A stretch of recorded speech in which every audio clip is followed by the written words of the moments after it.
هذه قرية مجد الكيخية، وهي قرية كردية تتبع إداريا لمحافظة اللاذقية في جبل الأكراد، تبعد عن مصيف سلمى حوالي 7 كيلومتر إلى الشمال الشرقي من المصيف. عدد سكانها أقل من 1000 شخص، كلهم كرد لكنهم لا يتكلمون الكردية للأسف.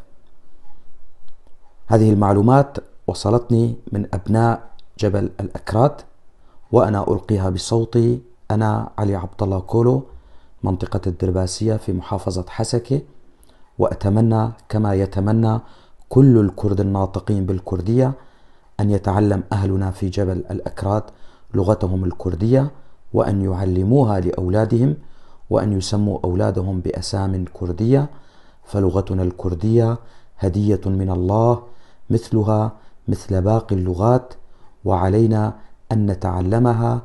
دمتم أهلنا في جبل الأكراد.